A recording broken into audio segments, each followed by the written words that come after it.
Hello everyone. बच्चों, circular motion में हम लोग जितने भी कॉन्सेप्ट सीखे, जो भी फॉर्मूला हम लोग समझे, आई होप कि वो सारे टॉपिक, सारे कॉन्सेप्ट, सारे फॉर्मूले पर बच्चों ने क्वेश्चन सॉल्व किए होंगे, प्रैक्टिस किए होंगे और उनको यूज़ करने का तरीका अच्छे से समझा होगा। कहाँ पर किस फॉर्मूले को, किस कॉन्सेप्ट को, किस क्वेश्चन में कैसे यूज़ करना है। और अगर नहीं किया है तो इसको बिना टाइम वेस्ट किए जो भी पीछे कॉन्सेप्ट बताए गए हैं उनको समझते हुए कोशिश करो कि वो उन पे बेस्ड क्वेश्चन जो हमारे आ रहे हैं उसको सॉल्व कर लिया जाए। अब आगे हम लोग चलेंगे नेक्स्ट चैप्टर की, तो that is work energy in power. अब इसमें भी बहुत अलग अलग कॉन्सेप्ट हैं और हर एक कॉन्सेप्ट को समझेंगे, सीखेंगे और देखेंगे उनसे एग्जाम में क्वेश्चन कैसे आते हैं और कैसे हमको प्रैक्टिस करना चाहिए। अगर हम लोग अभी से बात करें तो अगर हम लोग जेई मेंस के अप्रैल फेज की बात करें और नीट एग्जामिनेशन की बात करें तो हमें बस 5 से 6 महीने अच्छे खासे बचे हुए हैं।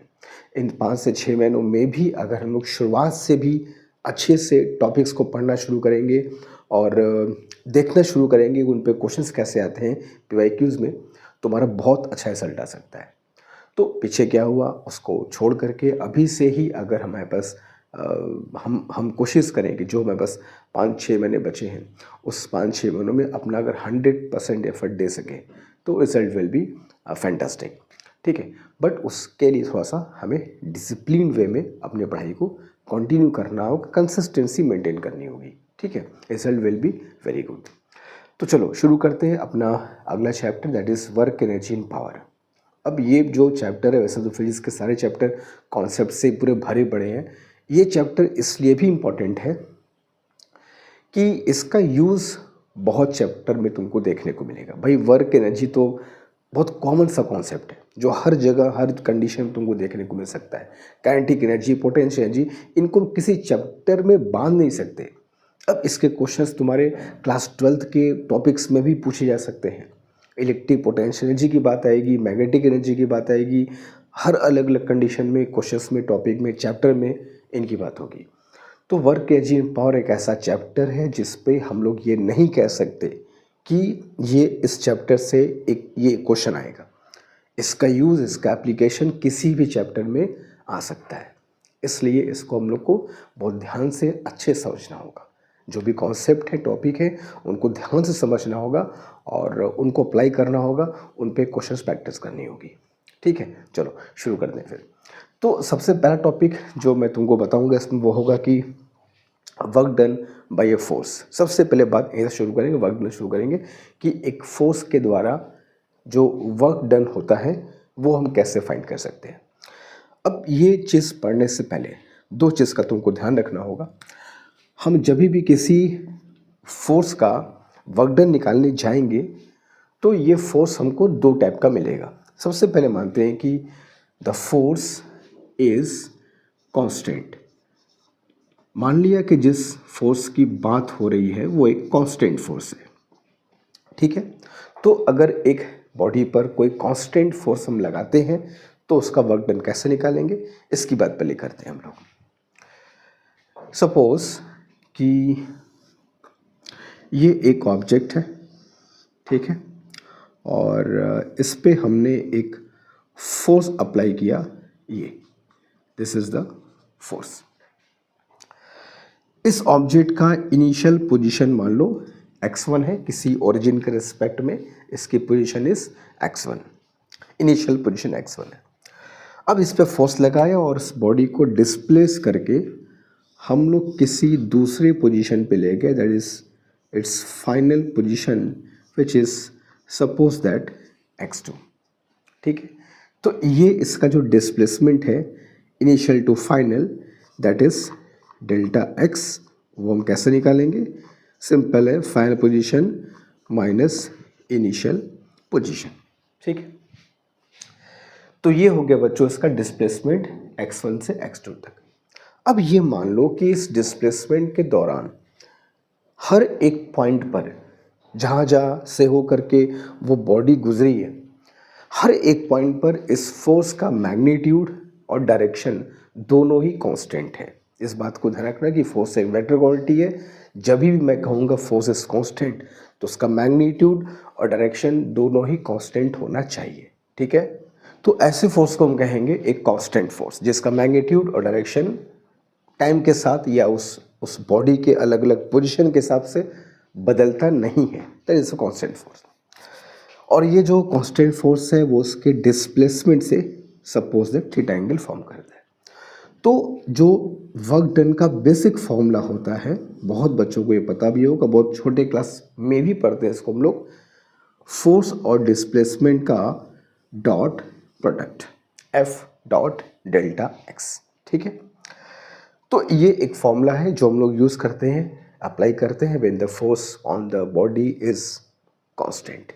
ठीक है, तो एफ डॉट डेल्टा एक्स, या इसको अगर एक्सपेंड किया जाए तो W इज इक्वल टू क्या मिलता है, F delta x into cos of theta, है ना, ए डॉट बी के फॉर्मूले के हिसाब से। तो F delta x cos theta is the work done by external force, अगर वो फोर्स एक कांस्टेंट फोर्स है तो, है ना। ये फॉर्मूला बहुत बेसिक फॉर्मूला है, बहुत सिंपल है, बहुत रेयरली ही हम लोग इसको यूज़ करेंगे, बशर्ते फोर्स कांस्टेंट होना चाहिए। बट अगर फोर्स कांस्टेंट नहीं है तो इन द सेकेंड केस, मान लो कि किसी बॉडी पर हमने फोर्स लगा तो दिया, मगर that force is a variable force. अब वेरिएबल का मतलब क्या हुआ, जी फोर्स वेरी कर, सिंपल सी बात है। तो वो जो फोर्स है वो टाइम या पोजीशन के हिसाब से चेंज करेगा। तो जब भी कहेगा फोर्स इज वेरिएबल, इसकी सबसे बड़ी पहचान ये होगी कि force will be a function of x. किसी बॉडी पर हमने फोर्स लगाया, बॉडी को डिस्प्लेस किया, लेकिन बॉडी की पोजीशन के हिसाब से फोर्स वॉज चेंजिंग। फोर्स अलग अलग जगहों पे अलग अलग उसकी वैल्यू थी, अलग अलग उसका डायरेक्शन था। या ऐसे भी कह सकते हो कि force is function of time. किसी बॉडी पर मैंने फोर्स लगाया 10 सेकेंड तक, लेकिन हर अलग अलग टाइम पर फोर्स की वैल्यू या डायरेक्शन इज डिफरेंट। तो force either will be function of x or will be function of t. दो से क्वेश्चन आया है, मेंस तक में क्वेश्चन आया है, इससे दिखाऊंगा अभी तुमको करके। तो this is a kind of variable force, कि किसी बॉडी में फोर्स लगा और वो वेरी कर रहा है पोजीशन या टाइम के हिसाब से। जैसे अगेन सेम एग्जांपल ले लेते हैं हम लोग, बॉडी वही है और उसका इनिशियल पोजीशन भी मान लो वही है x1, इस पे मैंने एक फोर्स लगा दिया F, ठीक। और इस बॉडी को फोर्स लगा करके किसी फाइनल पोजीशन पर ले गए, जो उसकी पोजीशन x2 के द्वारा रिप्रेजेंट की जाती है, दैट्स इट। अब इस डिस्प्लेसमेंट के दौरान फ्रॉम x1 टू x2 ये जो फोर्स है वो कांस्टेंट नहीं है, वेरी कर रहा है। कहीं इस पॉइंट पर 10 है, इस पॉइंट पे 12 है, यहाँ पर 15, यहाँ पर 20, अलग अलग पॉइंट पे फोर्स की वैल्यू अलग अलग है। और यह डायरेक्शन भी चेंज कर सकता है, अलग अलग पॉइंट पर अलग डायरेक्शन भी इसका हो सकता है। तो ये फोर्स तुम्हारा हो गया वेरिएबल फोर्स। अब अगर फोर्स वेरी कर रहा है अलग अलग पॉइंट पे, बॉडी की अलग अलग पोजीशन पे फोर्स इज डिफरेंट, तो एक ही फोर्स को पूरे डिस्प्लेसमेंट के साथ तुम कैसे मल्टीप्लाई कर सकते हो, जाहिर सी बात नहीं कर पाओगे। अगर ये कहा जाए कि फोर्स टुकड़ों में कांस्टेंट है, अब टुकड़ों में कांस्टेंट का मतलब क्या हुआ कि यहाँ से यहाँ तक कांस्टेंट है, फिर कुछ दूर तक कांस्टेंट है, फिर कुछ दूर तक कांस्टेंट है, फिर कुछ दूर तक कांस्टेंट है, ऐसे 4-5 टुकड़ों में कांस्टेंट है, ये फिर भी कुछ बेहतर होगा।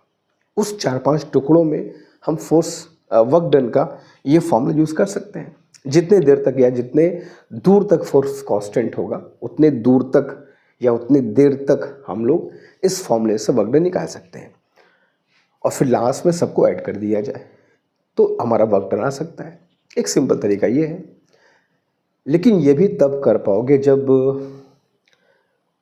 जो इंटरवल है टाइम का या डिस्टेंस का वो बहुत कम है। अब मैं तुमसे कहूँ कि यहाँ से यहाँ तक फोर्स 1000 टाइम्स बार चेंज कर रहा है, कुछ दूर तक कुछ है, फिर कुछ दूर तक कुछ है, फिर कुछ दूर तक कुछ है, ऐसे 1000 पार्ट्स बन गए। तो 1000 पार्ट्स का अलग अलग निकाल के तो ऐड नहीं कर सकते ना। चलो 4-5 बार, 4-5 अगर पार्ट्स है तो ठीक है, फाइन। और 1000 फिर भी ठीक है यार। मान लो अगर तुमसे ये मैं कह दूं कि यहाँ से यहाँ तक जाने में जितने भी पॉइंट्स आएंगे, नंबर ऑफ पॉइंट्स कितने होंगे, इन्फिनाइट। यहाँ से यहाँ तक अब मूव करने में बॉडी जितने पॉइंट्स से होकर गुजरेगी, हर पॉइंट पर फोर्स इज डिफरेंट। तो यहाँ से यहाँ तक नंबर ऑफ पॉइंट्स तो इन्फिनाइट है।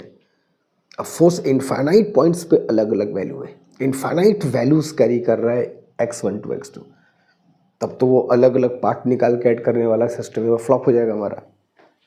तो ऐसे कंडीशन में क्या करेंगे, ऐसे कंडीशन में उस फ्लॉप मेथड को ही हिट बनाएंगे। क्या करेंगे यार, वो सिंपल सी बात है।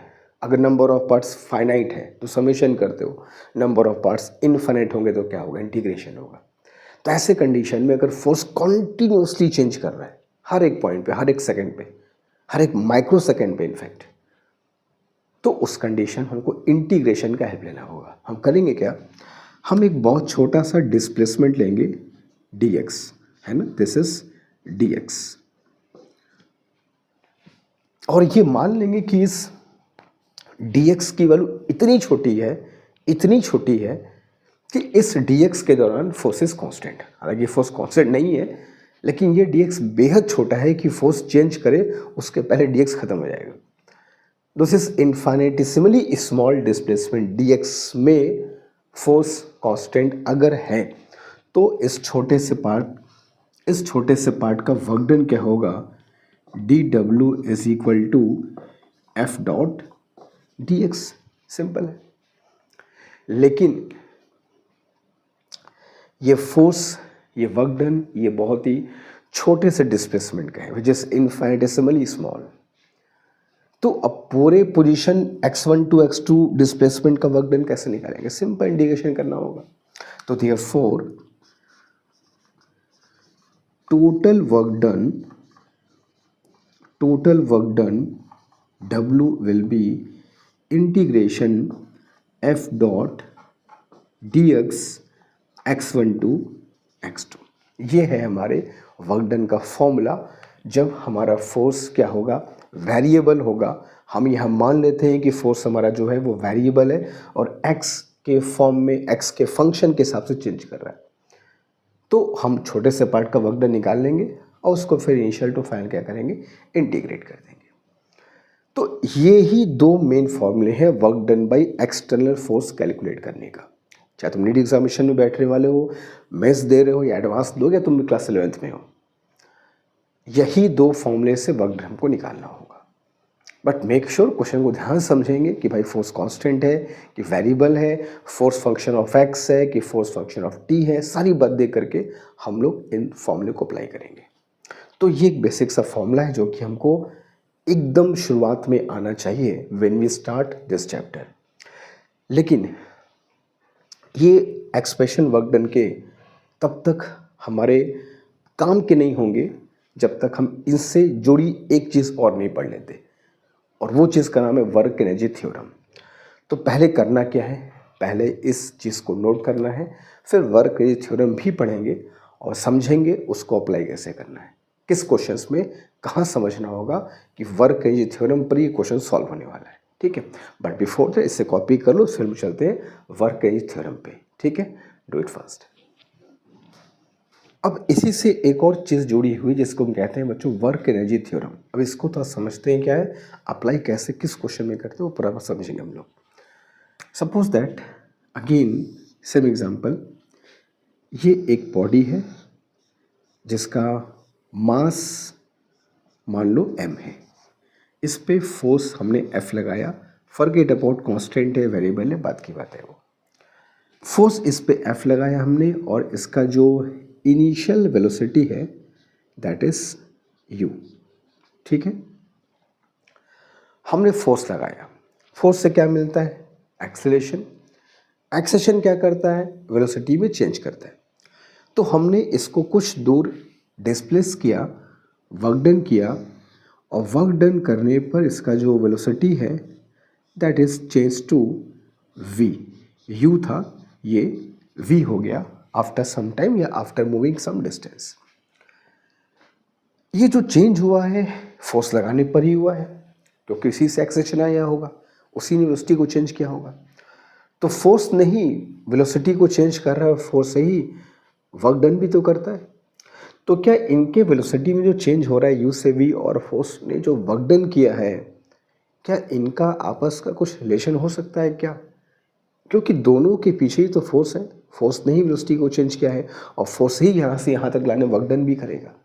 तो क्या इस फोर्स के द्वारा जो बॉडी पर वर्क डन किया गया है वो और इसकी जो वेलोसिटी चेंज हुई है वो, इनमें आपस में कोई रिलेशन हो सकता है क्या? और इसको चेक करते हैं, फिर थ्योरम को समझेंगे। सपोज दैट, हमें कुछ ना कुछ तो मानना होगा। सपोज दैट मानते हैं फोर्स इज वेरिएबल। तो फोर्स इज वेरिएबल, तो अगेन जैसे तुमको पढ़ाया गया था कि फोर्स इज वेरिएबल, तो what you have to do is this कि भाई छोटे से डिस्प्लेसमेंट का वर्क डन निकाल लो, है ना, और फिर उसको इंटीग्रेट कर दो। ये हमारा तरीका होता था। तो छोटे से डिस्प्लेसमेंट का अगर वर्क डन निकाला जाए तो एफ इंटू डी एक्स कह सकते हैं हम लोग इसको। मान लो कि फोर्स और डी एक्स सेम डायरेक्शन में है, तो ये तो मैंने फिगर बना दिया फॉर सिम्बॉलिकली। मान लो फोर्स और डी एक्स सेम डायरेक्शन में है, तो वर्क डन क्या होगा, F into D X. Now F can be written as m into a dx and a can be written as dv by dt into dx, और इसको हम लोग लिख सकते हैं m times dx by dt into dv कह सकते हैं, and dx by dt will be m v dv कह सकते हैं, m v dv। तो ये भी हम कह सकते हैं भाई ये भी वर्क डन का एक फॉर्मूला ही है। दिस इज वर्क डन का एक फॉर्मूला ही है फॉर ए स्मॉल पार्ट। किसी पर्टिकुलर टाइम पर जब उसकी वेलोसिटी v हो, उससे हल्का सा चेंज किया dv, तो ये वर्क डन का फॉर्मूला होगा। किसी पार्टिकल की वेलोसिटी v है और उसको हल्का सा चेंज करना है dv, तो इतना वर्क डन करना होगा। dw is equal to M V dv। ये भी एक फॉर्मूला है, इसको समझ सकते हो। ये भी एक फॉर्मूला है जो कि बहुत ही स्मॉल चेंज इन वेलोसिटी के वर्क डन को शो करता है।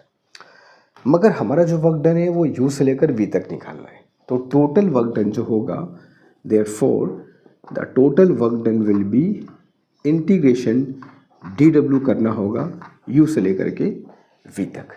ठीक है, तो when you will perform integration mv dv u to v, now w is equal to m constant लिया, v का integration is v square by 2 from u to v, है ना। तो w is equal to m by 2 as it is and becomes एक बार upper limit minus lower limit, है ना। तो W can also be written as half mv square minus half mu square कह सकते हैं, and half mv square is final kinetic energy kf and half mu square is initial kinetic energy ki। अब यही हमारा work energy theorem कहलाता है। ये के एफ माइनस के आई क्या है, ये के एफ माइनस के आई है इस बॉडी के काइनेटिक एनर्जी में चेंज। तो ये जो वर्क डन हमने इस फोर्स के द्वारा बॉडी पर किया है वो बॉडी में चेंज कहलाता है। तो बॉडी में चेंज लाता है उसकी काइनेटिक एनर्जी में। तो किसी भी बॉडी पे हम कोई एक्सटर्नल फोर्स अगर लगाते हैं तो उस एक्सटर्नल फोर्स के द्वारा जो वर्क डन होता है उसका यही काम है कि वो काइनेटिक एनर्जी में चेंज लाए। You can say the work done is equal to change in kinetic energy.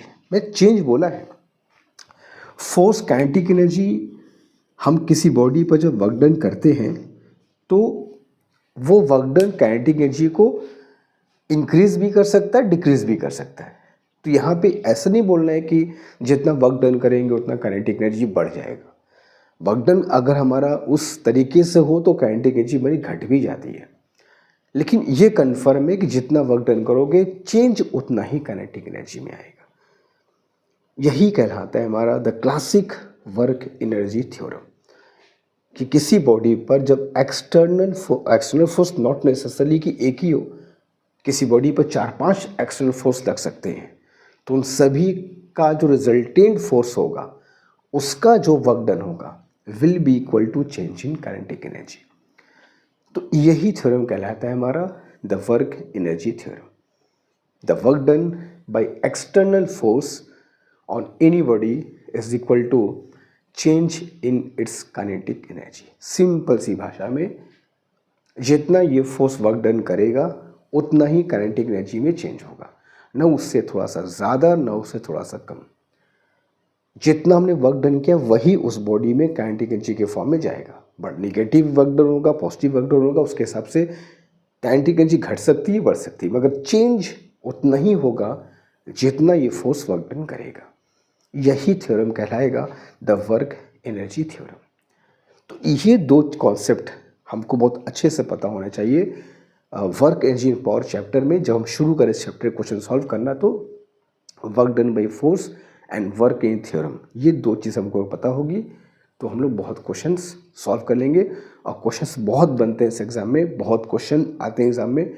हमको जब भी ये चैप्टर में क्वेश्चंस कर रहे होंगे, वर्क डन की बात आएगी, तभी भी ये थ्योरम को एक दिमाग में कहीं पर रखना, कहीं भी इसका यूज़ आ सकता है।